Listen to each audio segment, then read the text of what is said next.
Unaware his wife planned to hand him a $600 million inheritance, wicked husband pushed her out of their home. What she did next? He didn't just get angry. He grabbed her suitcase, dragged it down the hallway of their beautiful suburban home, and pushed his wife out of the front door so hard she stumbled barefoot onto the cold porch tiles. That evening, Elena Collins stood there shaking, still holding a small white gift box in her hand. Inside that box was a gold watch engraved, "For the man I trust most." Behind the closed door, her husband Richard paced through the mansion, convinced Elena had been hiding money from him. He was wrong. She wasn't hiding money from him. She was planning to hand him her entire $600 million inheritance. Just hours earlier, Richard had found the sealed envelope in her drawer. He saw his own name. Beneficiary Richard Collins, and the $600,000 million figure. But he didn't read the whole thing. He didn't see the lines explaining this was the draft for her surprise gift, transferring her inheritance to him as a gesture of ultimate trust and love. He didn't see her father's words, thanking him for loyalty. All he saw was a story he built in his own mind, a mind already poisoned by his mistress. She's playing me. She's hiding my share. She's keeping control. So instead of asking her, he shouted, accused, and threw her out. He thought he was winning. What he didn't know was this. The woman standing outside that door in tears was still the one holding the power to destroy or save his future. With one decision, one signature, and one truth he never bothered to read. Dear viewers, thank you for being here. If you watch without subscribing, it's like letting Elena's story be pushed out into the cold and forgotten. When you subscribe, you stand with every person betrayed after giving everything. Please click that button now and tell me in the comments where you're watching from. The sound of a closing drawer snapped through the quiet house. Sharp, sudden, like a secret being sealed. Then silence returned. Morning light spilled across the polished floors of the Collins home, catching on silver photo frames that told stories of perfect smiles, wedding photos, charity galas, vacations. It was the kind of home that looked peaceful, but held too many echoes. Elena Collins, 36, stood still for a moment, her reflection caught in the glass. A woman of grace and quiet poise. Her presence had always been described as soft but steady. She moved like someone who'd learned that kindness was strength. Her dark hair fell loosely over her shoulders, and her eyes, a calm gray, held both gentleness and the faint shimmer of old sorrow. The Collins family home had been a gift from her late father, a man whose wealth came from decades of real estate and philanthropy. When he passed, he left Elena everything, his fortune, his companies, and his foundation. Yet she had never treated it as hers. Money is a tool, her father used to say, but love is the legacy. Now she was about to prove him right. On her writing desk, a neat stack of legal documents waited beside a single cream-colored envelope. The top page bore the words, Private Trust, Beneficiary, Richard Collins, her husband's name. Elena's hands trembled slightly as she touched it. She had spent months preparing the transfer, $600 million in inheritance funds, to be moved from her personal estate into a new trust bearing his name. It was to be her final gesture of love, a surprise for their anniversary next week, a move that would make him feel secure and honored, the way her father had once made her mother feel. She smiled faintly at the thought. Her phone buzzed beside the envelope. A message appeared on the screen from Martin Hale, her longtime lawyer and family advisor. Martin, Elena, the draft trust agreements are ready for your review. Are you still certain about full beneficiary control? Not a managerial trust? Once we file these, reversing it is complex. She read it twice, her lips parting just slightly as though to respond aloud. Martin had been her father's lawyer before hers, an honest, cautious man in his 60s who always looked out for her best interests. He had watched her grow up, seen her graduate, marry Richard, and become the face of her family's foundation. Elena texting, Yes, Martin, full control. It's time. He deserves to feel secure. She sent the message and set the phone down gently. For a long moment, she stood by the window, looking out at the peaceful neighborhood, the trimmed hedges, the gentle sway of trees. But inside, her thoughts wandered to the past. 12 years ago, the scene softened in her mind. A small wedding garden, white lilies everywhere. Richard had been younger, charming, with that confident grin that melted through her doubts. He was not born into wealth, but he had ambition, and she had admired that about him. He told her he wanted to build something real, and she had believed him. After the ceremony, her father had taken her aside and handed her a letter. She could still hear his voice. Remember, love is proven in what you give, not what you keep. That letter still rested in her jewelry box, folded neatly beside her wedding ring box. Back in the present, Elena opened the drawer under her dresser. Inside lay the keepsake box her mother once owned. Ivory edges, brass latch. She placed the sealed envelope, containing the final draft of the trust agreement, carefully within it, as though tucking a fragile piece of her heart away. Soon, she whispered, smiling softly, soon he'll know what I've done for him. The camera of the story, the unseen eye, would linger on her expression, not naive, but pure. The kind of love that believed too easily in goodness. Her phone vibrated again. This time it was Richard. Richard. Won't be home for dinner. Busy night at the firm. She typed back quickly. That's all right. I'll keep something warm. Her thumb hovered before pressing send. She hesitated, as if part of her felt the distance behind his words. A tone colder than usual. But she pressed send anyway, convincing herself he was just tired. Evening light faded through the windows. The home turned dim, quiet again. Elena folded her father's letter once more and placed it on the nightstand. The camera, if this were a film, would zoom slowly toward the keepsake box inside the dresser drawer. The faintest gleam of the gold lettering on the envelope caught the last of the sunlight. Private Trust Beneficiary Richard Collins. A shadow crossed the hallway outside, the faint outline of a man's frame moving toward the bedroom door before stopping. Richard's voice drifted faintly through the half-open door. What's she hiding in there all the time? The door creaked softly, then closed again. His footsteps faded. Elena, unaware of his brief curiosity, reached for the framed photo on the dresser. Their wedding picture.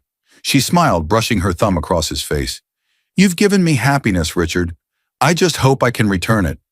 Her phone lit up one last time on the bed beside her. Another message from Martin.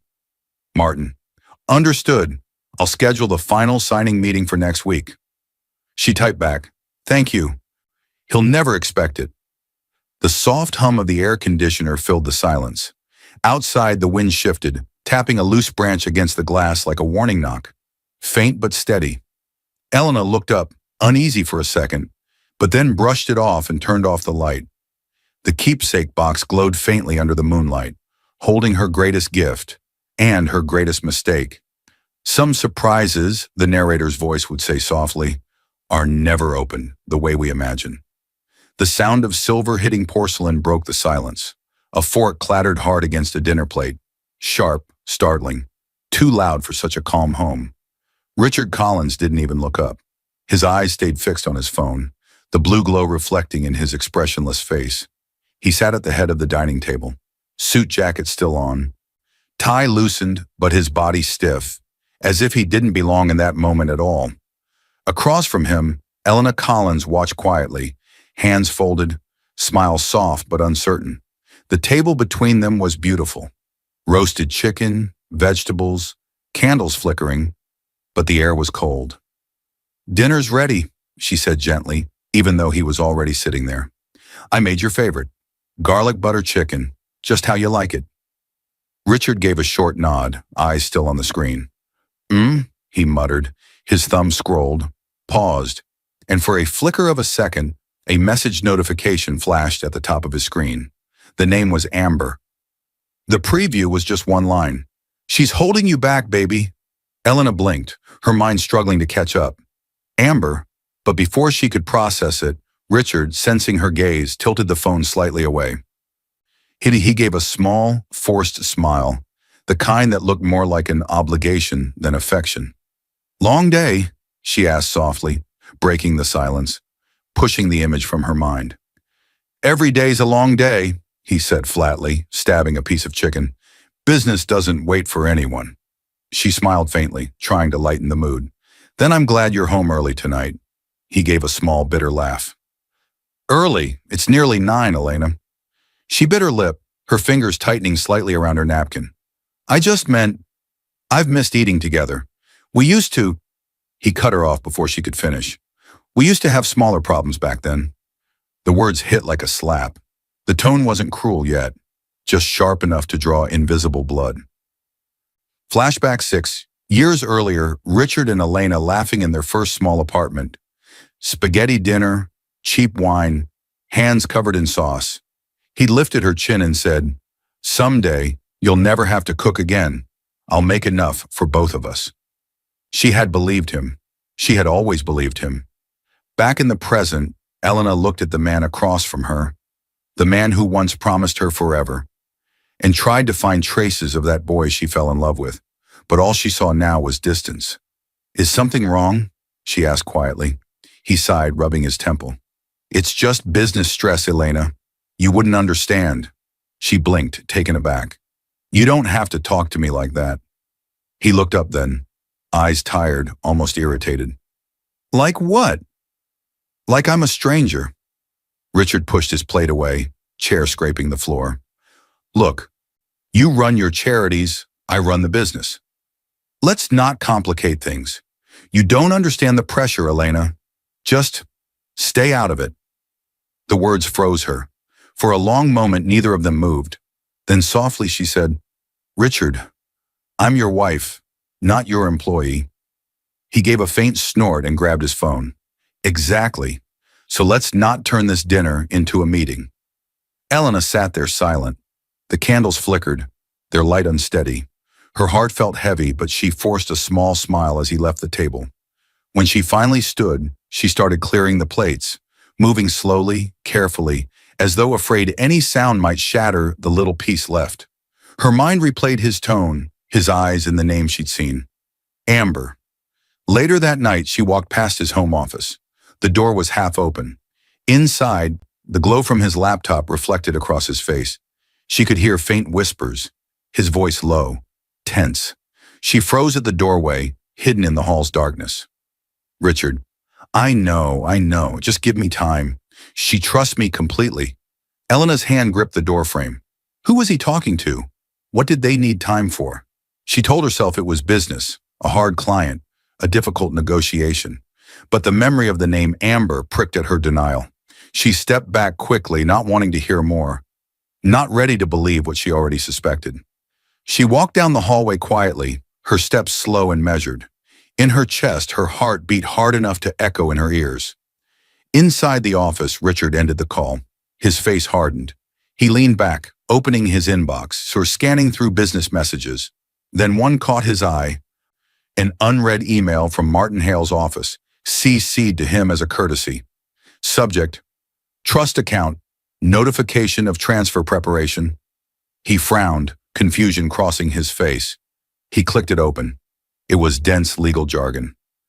Notification of preparation, fiduciary review. Beneficiary, Richard Collins. He didn't have time to decipher it. He closed it, but the subject line stuck in his mind, planting a seed of suspicion. What is she doing now? He muttered. In the bedroom, Elena sat on the edge of the bed, staring at her phone. She almost typed to her lawyer. Martin, maybe we should wait before finalizing anything. But she didn't. Instead, she whispered to herself, he's just tired. He still loves me.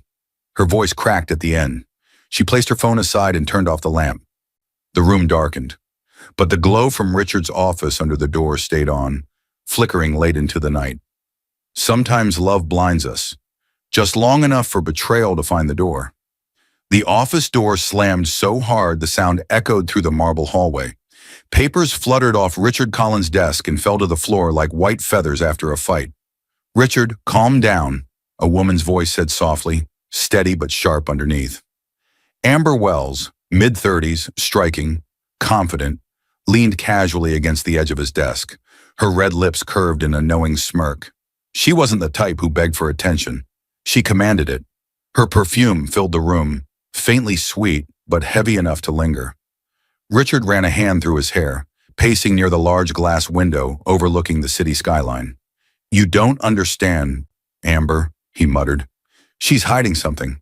I saw an email last night, a trust account, with my name on it, but she never said a word." Amber's eyes glimmered like she'd just been handed ammunition. "A trust account," she repeated, tilting her head. "In your name?" He nodded, frowning. "Yeah, just a notification. No details. Still, why would she be moving money under my name without telling me?" Amber moved closer, her voice softening into a dangerous whisper. "Because women like Elena don't share control. You said her father left her everything, right?" Richard stopped pacing. His jaw tightened. "Yeah. He didn't trust me much when he was alive." Amber circled him slowly, her heels clicking against the floor like a ticking clock.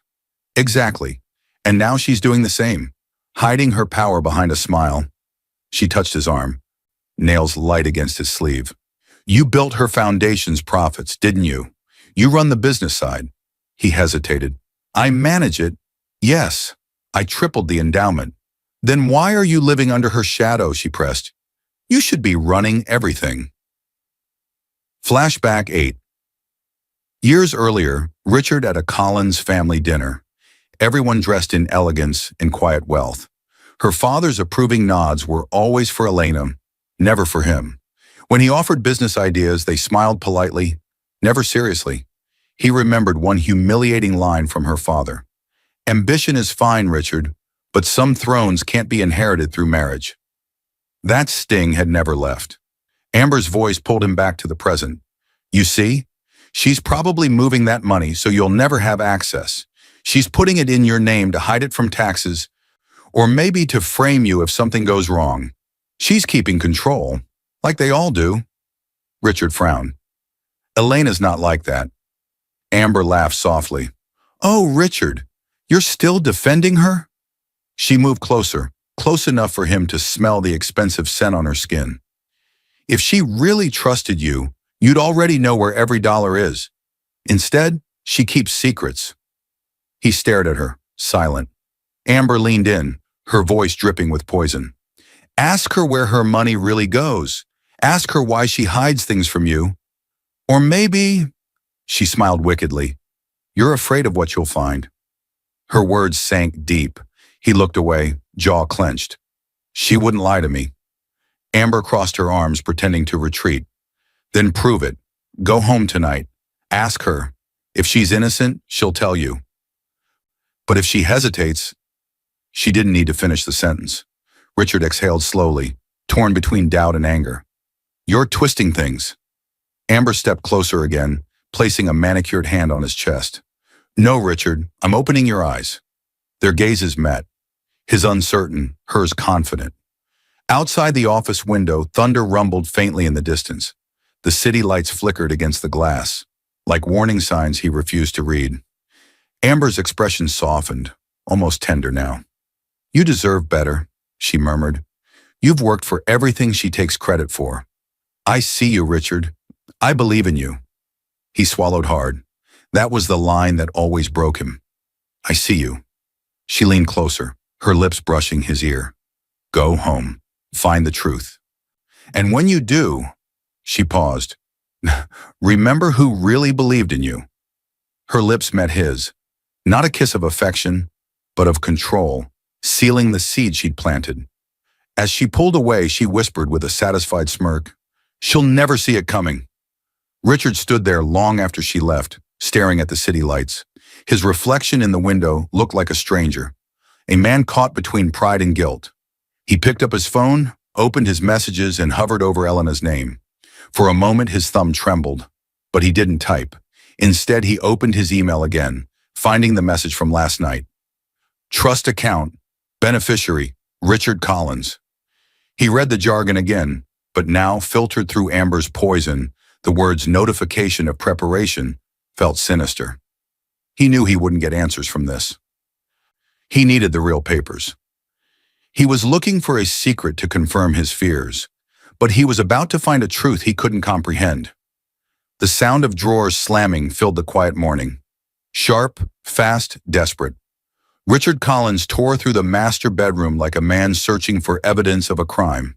Shirts flew from hangers, Drawers banged open and shut, papers scattered across the bed. His breathing came hard, uneven, the rhythm of suspicion turning into rage. "Where is it?" he muttered under his breath. "Where the hell is it?" Sunlight spilled through the curtains, landing on the framed photo of him and Elena smiling on their wedding day. The contrast was painful, the image of love staring down at the sound of chaos. Amber's words echoed in his mind, the same ones that had haunted him all night. "She's hiding your share. Richard, women like her always do." He'd barely slept. Every whisper of doubt, every memory of her father's disapproval, twisted together like poison vines in his head. Then as he yanked open the lower drawer of Elena's dresser, something caught his eye, the faint glint of brass. He froze. A small ivory box lay tucked at the very back, half hidden under folded scarves. It looked old, a family heirloom. His pulse quickened. He pulled it out, placed it on the bed, and opened the latch. Inside lay a single cream-colored envelope. "Private Trust, Beneficiary, Richard Collins." The words hit him like thunder. His own name, her father's handwriting on the return address. He ripped the seal open with shaking hands. The first page bore a legal header, filled with numbers that made his eyes widen. 600,000, or $1 million. For a second, his breath stopped. 600 million? He whispered. He unfolded the next page, a cover letter from her father's estate, his eyes scanning for the catch. He saw legal phrases, "in recognition of," "gratitude for his." But before his brain could assemble the meaning of the words, his phone buzzed on the nightstand, startling him. Amber. He hesitated, torn between the paper and the call. Then with a growl, he answered, putting the phone to his ear with one hand while still holding the document. "Did you find proof?" Her voice purred through the speaker. He looked at the paper again, the numbers searing into his brain. "Amber, I think she's been moving $600 million. It's in my name." Amber's tone sharpened instantly. "I told you, she's setting you up. That's the classic move, Richard. She's hiding it in your name before she drains the account and leaves you with the tax bill. Or worse, the blame. She's playing you." That question hit deep. The gratitude he'd glanced at. It must be a lie. A legal trap. In his mind, the story rewrote itself. She wasn't gifting him anything. She was using him as a shield. Amber's voice softened. "Don't be naive, Richard. You said she's been distant, secretive. This is your proof. She's using you just like her father always did." His jaw clenched. "You're right." He didn't look down at the paper again. He didn't read the full, beautiful line that would have told him the truth. "To transfer my estate to my son-in-law, Richard Collins, as a gesture of gratitude for his loyalty and love toward my daughter." Instead, his vision tunneled. His anger, fed by Amber's poison and his own deep-seated insecurity, blinded him. He crumpled the document in his fist. "She played me," he hissed. "All this time she's been planning this behind my back." Amber's voice dropped into a satisfied whisper. "Then it's time she learns who she's dealing with." He hung up without another word. For a long moment he stood still, chest heaving, eyes fixed on the crumpled paper. Then slowly he unfolded it just enough to smooth it out, folded it back, and shoved it into his jacket pocket. The bedroom around him was a mess. Clothes on the floor, drawers hanging open, the soft morning light now cold and gray. He looked at the wedding photo again. This time his reflection in the glass made it seem like the man in the picture was staring back at him with quiet disappointment. Richard grabbed the frame and turned it face down. Then with one last hard breath, he muttered to himself, "She thinks she can outsmart me. We'll see who loses everything first." He stormed out, the door slamming behind him. The echo lingered through the house like a warning. Foreshadowing line, ending beat. But downstairs on the kitchen counter, her anniversary gift still waited. A small gold watch engraved with his name and a love he no longer believed in. The front door slammed against the wall so hard the frame shook. "Richard," Elena called softly, stepping inside with a smile, her heels clicking against the marble floor. She carried a small white box wrapped neatly with a gold ribbon, the kind of simple gift that meant everything to her. The soft glow of evening filled the house, and the faint scent of dinner she'd prepared earlier still hung in the air. No answer. "Richard?" she tried again, setting her purse on the table. From upstairs came a sharp sound. Drawers opening, something slamming shut, footsteps pacing. She frowned and climbed the stairs, the gift still in her hand. At the top, she saw him.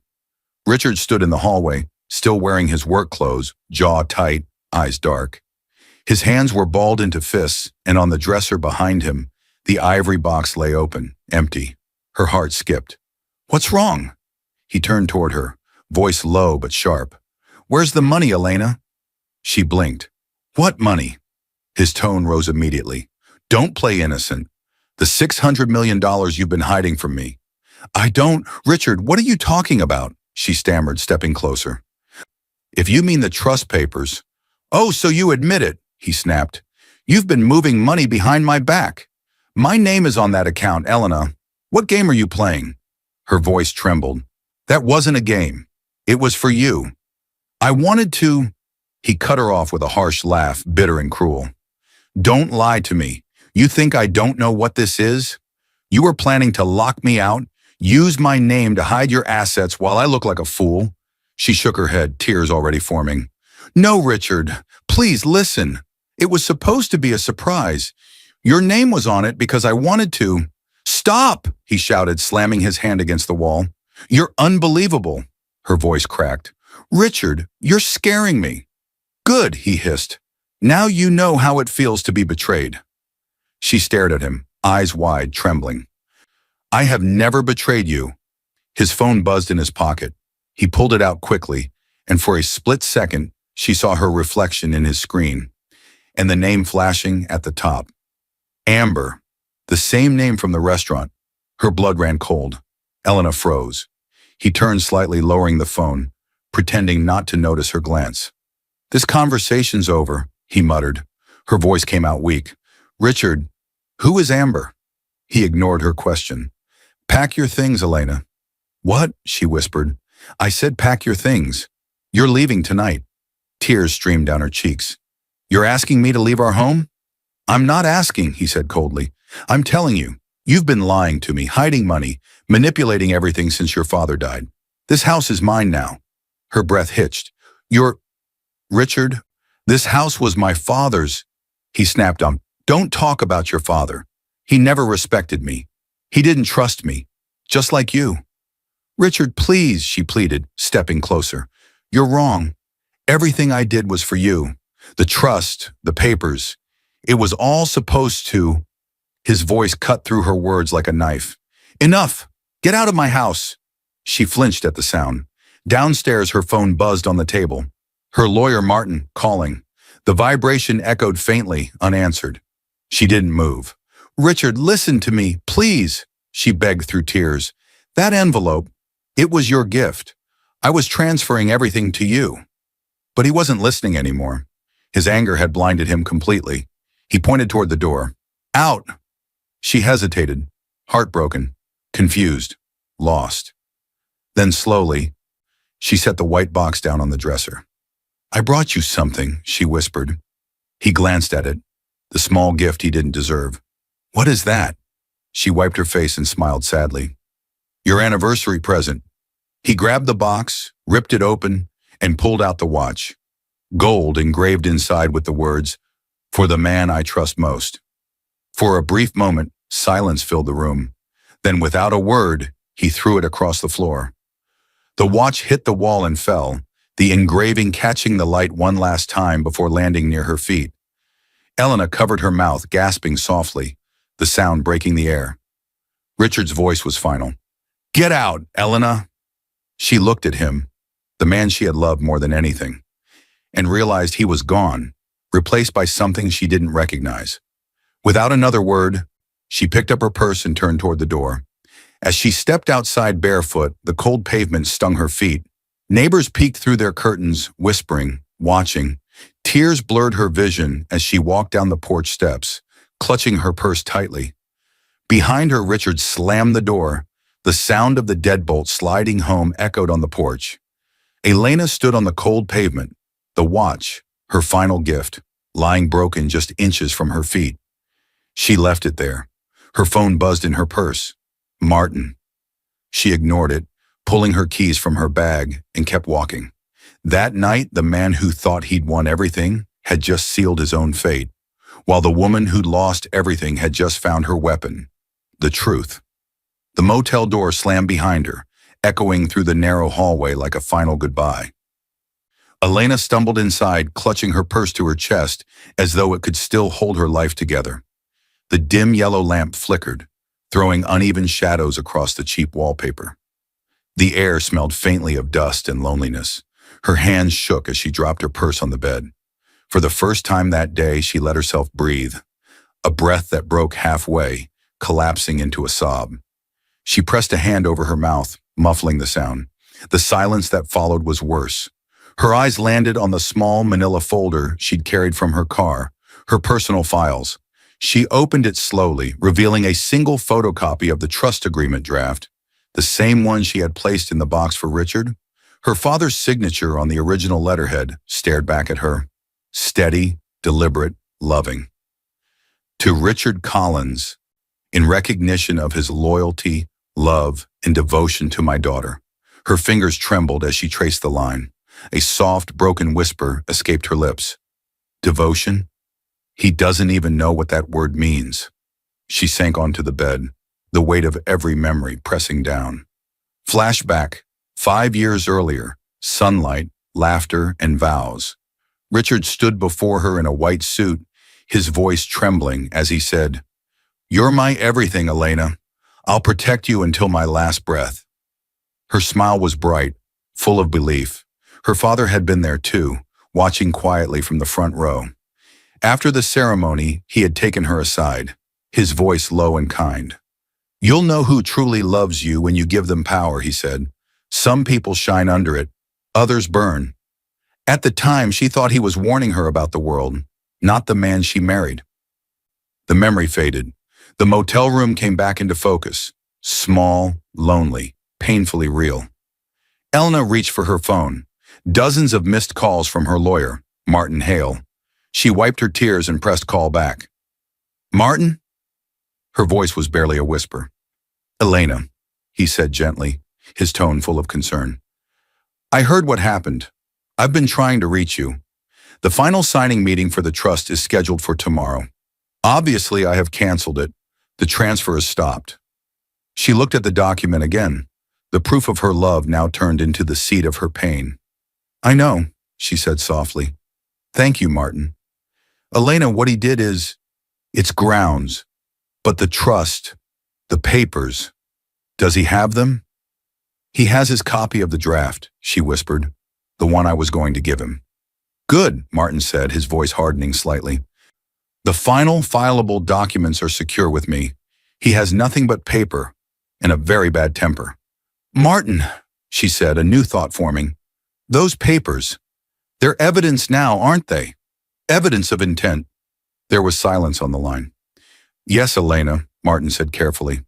"They are." "I'm not a fool, Martin," she said, her voice gaining a thin layer of steel. "He has a mistress.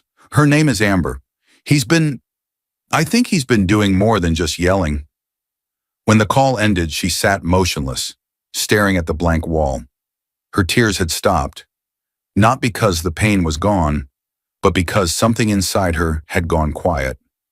The trust was no longer about love. It was a mirror, one she would use to show Richard and the world the truth he'd never wanted to see. She whispered into the emptiness, "You were the only one I ever trusted, and you threw me away." The clock ticked on the nightstand. Each tick felt louder than the last, counting down the pieces of her old life. After several long minutes, she stood up, wiped her face, and crossed to the small desk. She opened her laptop. The screen light hit her face, pale, calm, unreadable now. Her fingers hovered over the keyboard. She typed slowly, "Private corporate fraud attorney, confidential." Her hand paused above the enter key. A single tear rolled down her cheek, but this one didn't come from heartbreak. It came from awakening. She hit enter. The search results filled the screen. Names, firms, contacts. For the first time in days, she exhaled without shaking. Her reflection in the screen no longer looked like a broken woman. It looked like someone preparing for something deliberate. And somewhere across town, while she searched for justice, Richard was already building the lie that would destroy him. The printer whirred to life, spitting out one page after another, contracts, emails, and financial reports. The sound filled the lawyer's office like the rhythm of quiet warfare. Elena sat at the long wooden table, her posture straight, her face calm. 2 weeks had passed since the night Richard threw her out. In that time, her grief had changed shape. It wasn't pain anymore. It was purpose. Martin Hale, her lawyer, stood across from her, holding a file thick with documents. He was in his early 60s, kind eyes, graying beard, a man who never raised his voice, but always made himself heard. He looked at her carefully. "This is a divorce filing, Elena. But what you're asking for goes beyond that. Are you sure you want to do this?" Her eyes stayed fixed on the documents. "Yes, he manages my father's company. He has access to the foundation. I want to know what he's done." Martin exhaled. "Then we'll need someone to dig deeper, quietly, someone who can find what we can't." A black car pulling up outside a small private office building. A man in his 40s stepped out. Caleb Turner, a private investigator, former police known for finding truths people tried to bury. He shook Elena's hand firmly when they met. "Mrs. Collins," he said, "I understand you're not looking for revenge. You're looking for proof." Elena nodded slowly. "Proof is revenge." His expression softened, respect in his eyes. "Then I'll get you everything you need." Over the next few days, a quiet storm began to build. Elena kept her routine simple, visiting the foundation, attending charity meetings, smiling for the public. On the surface, she looked like a woman healing, but underneath, she was gathering ammunition. Caleb sent her updates daily. The evidence came piece by piece, each one colder, uglier than the last. One night, her phone buzzed. A new message from Caleb. "You'll want to see this in person." She met him in Martin's office later that evening. The rain outside drummed softly against the windows. Caleb laid a folder on the table. "He's been using your family foundation's funds, Mrs. Collins. Money meant for charity, redirected into his personal accounts. And," he paused, sliding a photo forward, "into hers." Elena's breath caught. Amber Wells, the mistress, stood smiling in the photo, wearing Elena's necklace. A delicate gold pendant shaped like a heart, the one Richard had given her on their 5th anniversary. For a long moment, Elena said nothing. Her hand hovered over the picture, trembling slightly. Then her voice came, quiet but razor sharp. "Perfect." Caleb nodded. "There's more. He's been falsifying reports for months, claiming the foundation's losses are market-related, when in reality, he's been pulling funds to cover debts." Martin frowned, flipping through the documents. "This is criminal, Elena. These could lead to federal charges, fraud, embezzlement." Elena looked at the window, her reflection faint in the glass. "Then we'll let the truth do what anger couldn't." Montage. The silent war. Elena signs papers under dim light, her expression calm. Caleb photographs hidden documents in Richard's office after hours. Martin reviews bank records, highlighting suspicious transfers. Elena watches Amber's social media feed, noticing luxury items that didn't exist a month ago. A courier delivers a sealed envelope labeled "Confidential Forensic Audit." Every step was quiet, every move deliberate. A week later, Elena sat in her small apartment, reviewing the final folder. Inside were photos, messages, bank statements, all threads of the same web Richard had built around his lies. She reached the last page, a screenshot of a message between Richard and Amber. "Amber, once you get full access to the trust, we're untouchable." Richard, "She won't see it coming." Elena closed the file slowly. Her lips curved into something that wasn't quite a smile. She whispered, "Neither will you." The next morning, she arrived at Martin's office again. Dressed in soft beige, no trace of pain left on her face. She placed a thick folder on his desk. Everything organized, labeled, airtight. Martin adjusted his glasses, flipping through the documents. "This is enough to bring him down. I'm not bringing him down, Elena said calmly. I'm letting him destroy himself. Martin looked up, puzzled. What do you mean? She leaned forward. We filed the divorce, but we hold the fraud charges. We let him think he's fighting over a house. The moment he lies in a sworn deposition, the moment he submits one more fraudulent document to the court, it will trigger the criminal investigation automatically. By the time he realizes it, it'll be too late. Martin stared at her for a long second. Then he nodded slowly. You really are your father's daughter. Elena smiled faintly. The first true smile in weeks. She slid the final set of documents into a folder labeled in neat handwriting. Court filing, dissolution, and trust violation. The camera of the mind, the invisible eye, would linger there. On her hand as she pressed the folder shut, sealing both her revenge and his fate. That night in the quiet of her apartment, she poured herself a glass of water and looked out at the city lights. Each one shimmered like a secret waiting to be revealed. Her phone buzzed once. A message from Caleb. He's moving money again, trying to hide it. She didn't reply. She only whispered, Good. Keep going. Her reflection in the window didn't look like a broken woman anymore. It looked like someone in control. Calm, dangerous, and ready. Foreshadowing line, ending beat. The next time she saw Richard Collins, it wouldn't be across a dinner table. It would be across a courtroom. The gavel struck once. Sharp, echoing, final. All rise, the bailiff announced, voice cutting through the murmurs of the packed courtroom. Richard Collins walked in with a smirk that didn't reach his eyes. He wore an expensive charcoal suit, his arm casually around Amber Wells, who looked proud, almost victorious. Photographers snapped from the hallway as the pair took their seats at the defendant's table. Across the room, Elena Collins sat beside her lawyer, Martin Hale, calm and poised. Her hair was neatly tied back, her clothes simple, beige and understated. But her presence drew quiet respect. She didn't look at Richard, not once. The judge entered and the tension in the air thickened instantly.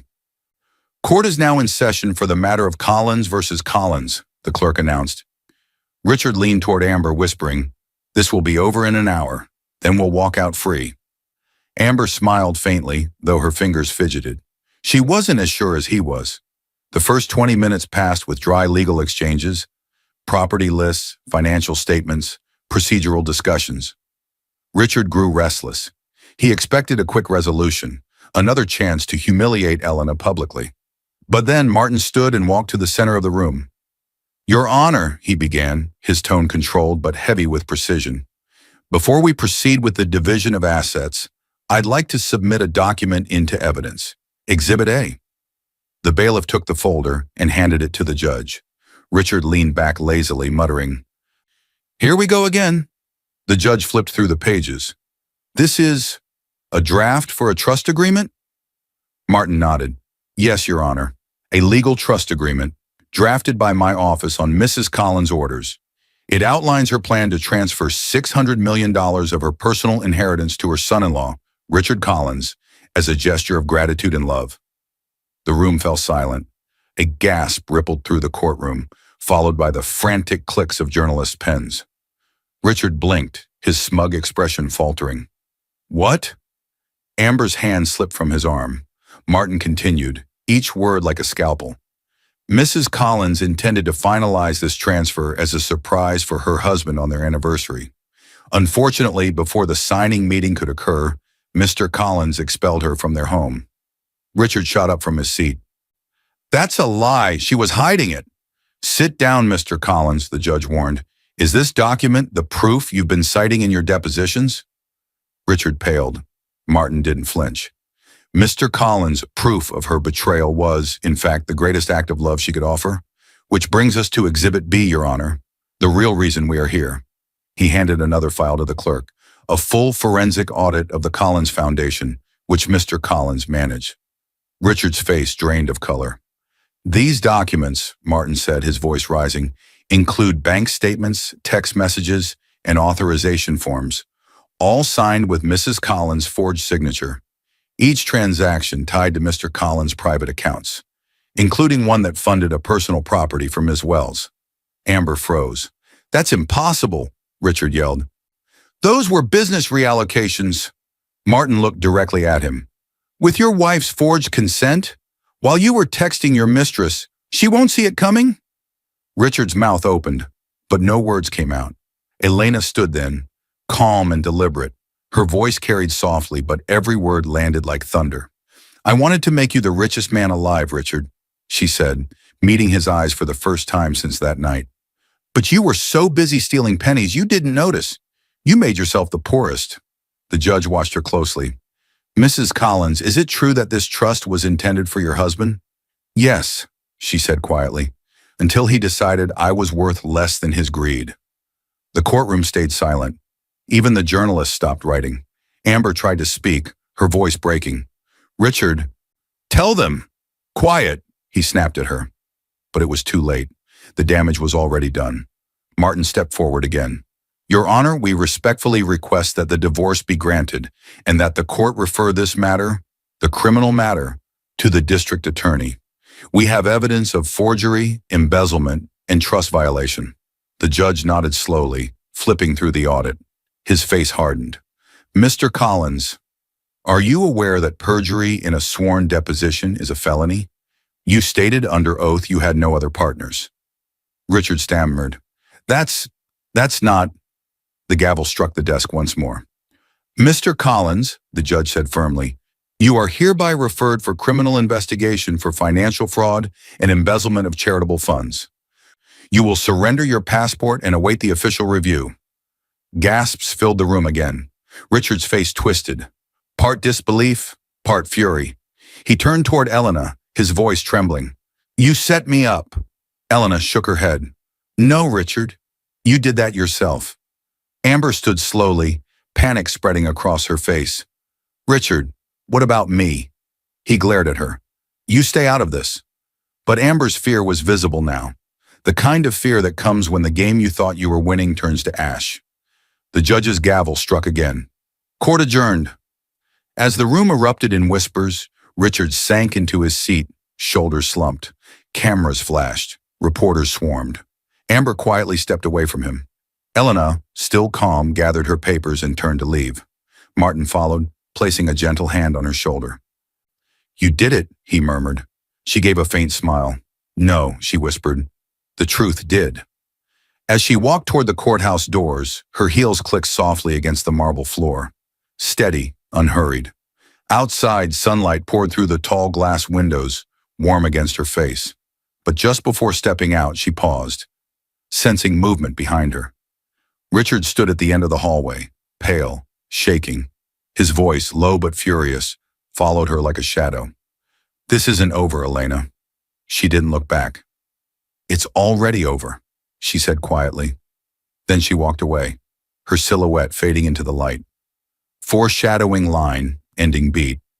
But as justice found him in court, Richard still had one thing left to lose, and fate was about to take it. Thunder cracked outside, shaking the windows of the once grand mansion. Inside, the lights were off. The only glow came from a dying fireplace and the streetlight flickering through half-closed blinds. The house, now seized as part of the criminal investigation, was cold. Boxes were being dragged across the floor, but not by Richard, by court-appointed liquidators. Amber Wells stood near the doorway, throwing clothes and jewelry into a suitcase. Her movements were fast, sharp, and angry. Richard Collins sat on the couch motionless, a court officer watching him from the hall. His face was pale, his hair unkempt, his suit wrinkled. Papers lay scattered on the coffee table. Bank statements, court notices, frozen accounts. Every document screamed the same word. Ruin. Amber snapped the suitcase shut. You said she had nothing, she said bitterly, her voice slicing through the quiet. Richard didn't respond. He just stared at the empty whiskey glass in his hand. I believed you, Amber continued, pacing. You promised me the trust, the house, the future. You said she was weak. Richard finally looked up, eyes hollow. I was wrong, Amber laughed, a humorless, bitter sound. You were always wrong. She yanked her coat from the rack and slung her purse over her shoulder. Do you even know what they're saying about you out there? He didn't answer. She stepped closer, her tone cruel now. They're calling you the man who forged his wife's love into fraud. He flinched. Congratulations, Richard, she spat. You finally got the attention you always wanted.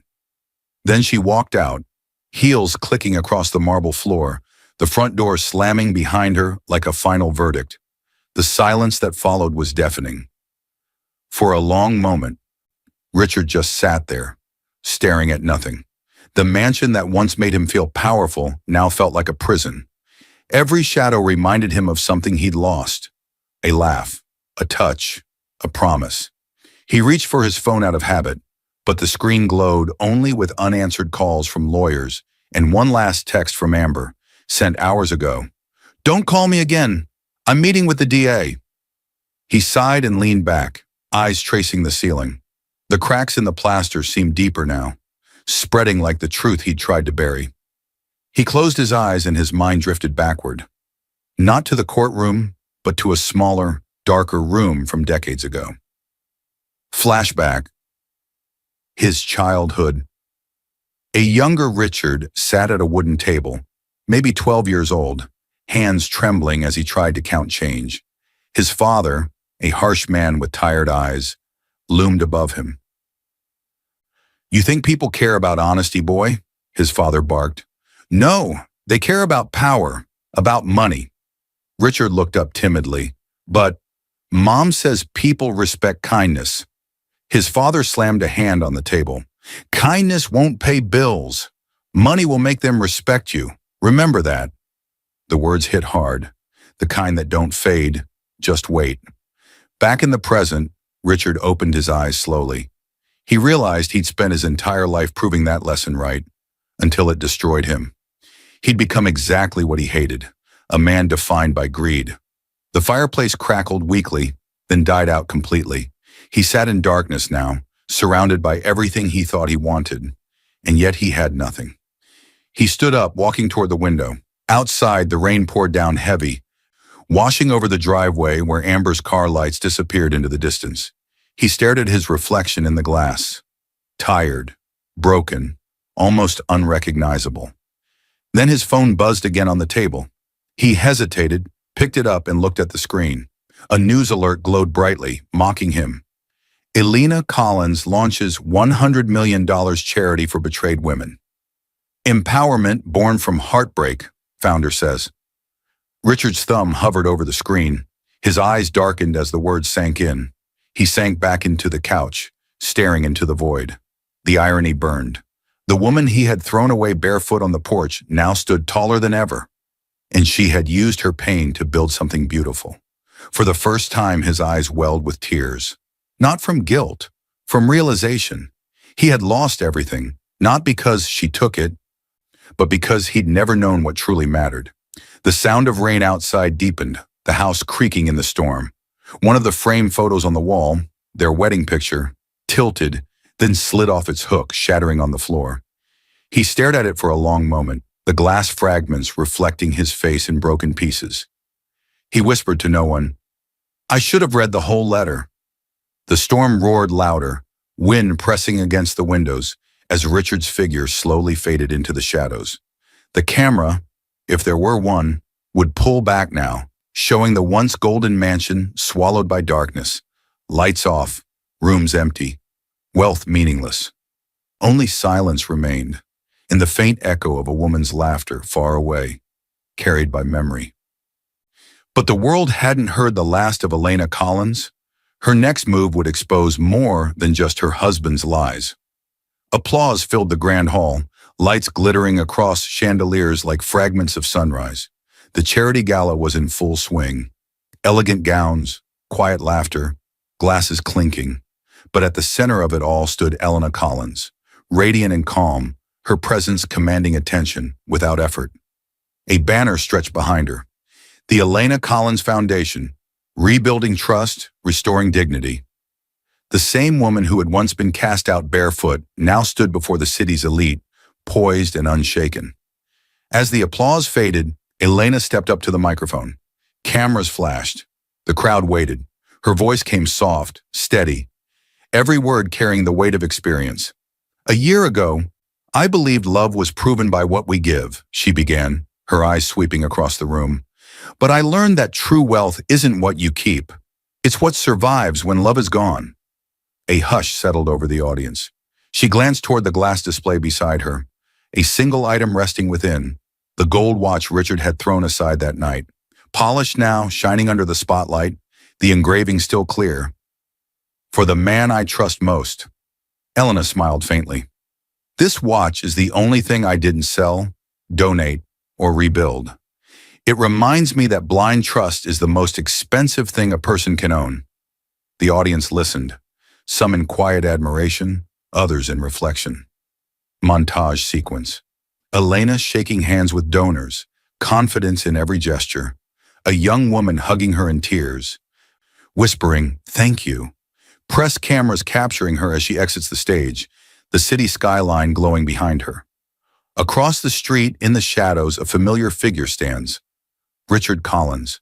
He wore no suit now, only a simple jacket. His face looked older, hollowed by the months of trials and public disgrace. He was out on bail, awaiting sentencing. The man who once commanded power now hid from the very world he had tried to impress. He watched Elena through the glass doors, eyes full of regret and recognition. Inside, she laughed with guests, a sound pure and light, untouched by bitterness. For a brief moment, their eyes met through the reflection of the window. She didn't flinch or look away. She simply gave a small nod. Not of forgiveness, but of closure. Richard lowered his gaze. Then silently, he turned and walked away into the night, swallowed by the city's lights. Back inside, Elena stood near the display again. The crowd had moved to dinner, leaving her alone with the watch. She reached out and gently adjusted its position inside the case. Her reflection merged with it, the woman she had been and the one she had become. Her voice, soft, thoughtful, closed the night. He lost the fortune I wanted him to have, and the woman who was the real treasure. The music swelled gently, strings and piano, as she walked off stage, the lights dimming behind her. The camera of the mind would linger on the watch, glowing beneath the glass like a buried heart rediscovered. But what she didn't know was that her story was only the beginning for others like her, women who would soon rise from their own ashes,